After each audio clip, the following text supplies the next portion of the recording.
Story 2. Frequency 317. The radio station that broadcast from nowhere. The station wasn't on any official frequency.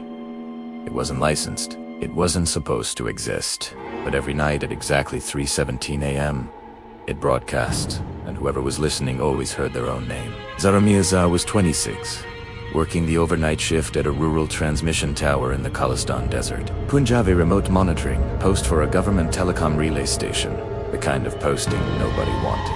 Hours from the nearest city. One other technician, Billy L., who was supposed to share the shift rotation, but had called in sick 3 Tuesdays in a row. The post was a squat concrete building surrounded by sand and 2 enormous transmission towers that hummed constantly, a low-frequency vibration she felt in her back teeth. At night, the desert was absolute. No light pollution. Stars so dense, they looked like a ceiling pressing down. She'd been there 6 weeks. She was starting to feel the isolation the way you feel a bruise, not sharp, but present. Always there when you press on it. Her only entertainment was a shortwave radio receiver, old equipment, government tissue, that picked up frequencies from across the region. She'd tune through static for company. Distant chatter weather reports, occasionally a music station from across the border. It was a Tuesday night. Of course, it was a Tuesday when she first found the signal, 3:17 a.m. She'd been awake for 9 hours. The towers hummed. The desert breathed. She was rotating through frequencies out of habit when the static cleared. Not gradually. Suddenly, like someone had pressed a button, the white noise just stopped, replaced by silence. Real silence. And then, after 3 seconds, a voice, malemiddleaged.com, and unhurried, like a late-night radio host who had all the time in the world. Good evening. You're listening to a very special broadcast. Tonight's dedication goes out to Zara. She sat up straight. Zara Mirza. Khalistan transmission, post 7. We hope you're comfortable. Her name. Her full name. Her location. She spun around. The door was locked. The windows were sealed against the desert wind. She was alone in the building, the only human for approximately 40 kilometers in any direction. She grabbed the receiver, hands shaking, and tried to identify the frequency. To dial read 91.7, a frequency that, according to her charts, was unassigned in this region. Dead air. Officially dead air. She turned it off. She sat in silence for an hour. Then she turned it back on. And we're so glad you came back, Zara. She told herself it was a prank. Bilal, or someone in the main office. Someone who'd accessed her personnel file. She called Bilal. He didn't answer. She filed a report to the main office. They said they'd look into it. Nothing came of it. The next night, at exactly 3:17, the frequency activated again. Good evening. Tonight's program is dedicated to Zara, who is sitting in the monitoring room. Second chair from the left, because the first chair has a broken armrest. The first chair had a broken armrest. She'd never mentioned this in any report. On the third night, good evening. Zara, you didn't eat dinner tonight. That's not healthy. The water in your cooler is also running low. You should request a resupply. Bought?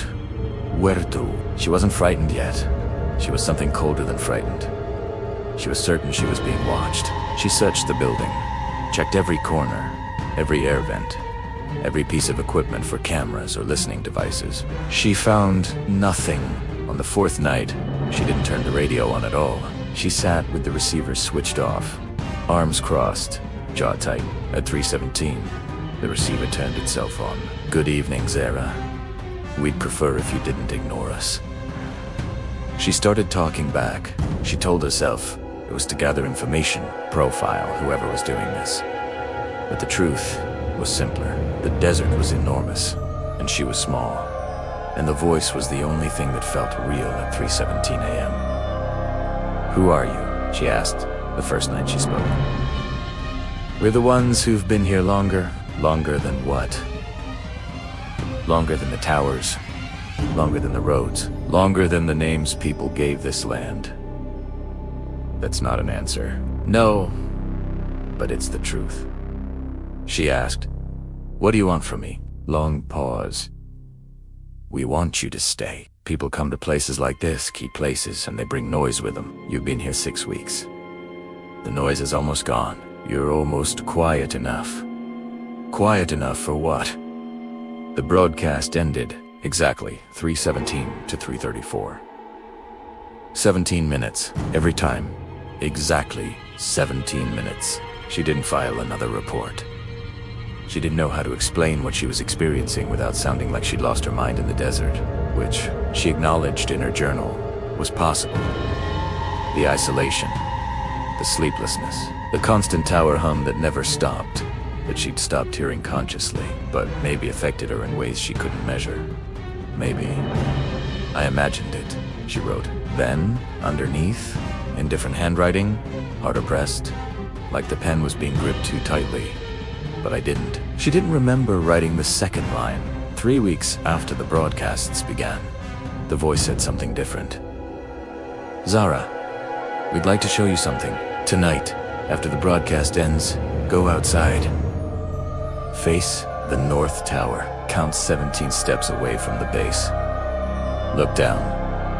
She went. She counted 17 steps from the base of the North Tower. She looked down, in the sand, drawn with extraordinary precision, as if with a compass and straight edge, was a map. It marked a location roughly 2 kilometers northwest. A circle, and inside the circle, written. She stood there in the dark, desert wind pulling at her hair, stars pressing down, and felt something she couldn't name. Not fear. Not curiosity. Pull, like a frequency inside her own chest, resonating with something she couldn't see. She took one step. Then her satellite phone rang, the first call she'd received in 9 days. It was her mother, calling for no particular reason. She said, "I just had a feeling. Beta, are you okay? Are you safe?" Zara stood in the sand, phone pressed to her ear, staring at the map drawn in the ground. "I'm okay, Mama." She went back inside. She didn't go to the marked location. In the morning, the map in the sand was gone. Smooth desert as if it had never existed. Her rotation ended the following week. Her replacement arrived, a young man named Yusuf. First posting, visibly nervous about the isolation. She almost told him about the frequency. Instead, she said, "The first chair in the monitoring room has a broken armrest. Don't bother with it." She drove away. The towers hummed behind her, growing smaller in the rearview mirror. That night, back in Lahore, at exactly 3:17 a.m., she woke up, not from a nightmare, not to a sound, just awake, suddenly, completely. She lay in the dark, reached for her phone, opened a radio app without knowing why. 91.7 FM. Good evening. Tonight's broadcast is dedicated to Yusuf. Yusuf Ibra. Khalistan transmission post 7. We hope you're comfortable. She threw the phone across the room. She never went back to post 7. She never learned what Yusuf experienced there. She never learned who or what was broadcasting on a dead frequency in the middle of the desert. But sometimes, when her environment goes very quiet, truly quiet, no traffic, no people, no noise, she hears something at the edge of perception. Not a voice, a frequency, like the desert is still trying to tune into her. Signal analysts reviewed the recordings she'd kept. No transmitter within 200 kilometers could have produced that broadcast on that frequency. No official explanation was ever filed. Maybe it was electromagnetic interference. Maybe the isolation had produced something like waking hallucinations. There's documented research on what true isolation does to the human mind. Maybe stress played tricks on her mind. Or maybe some places carry things we simply don't understand. But one thing she believes with certainty is this. Everything happens by the will of Allah. Nothing moves, nothing changes, and nothing touches our lives without His knowledge. Everything happens according to Allah's will, and maybe some questions are not meant to be answered. The frequency, 91.7 in that region, remains officially unassigned. Sometimes, monitoring systems at post 7 pick up a brief signal at exactly 3:17 a.m. 17 seconds of silence, and then it stops.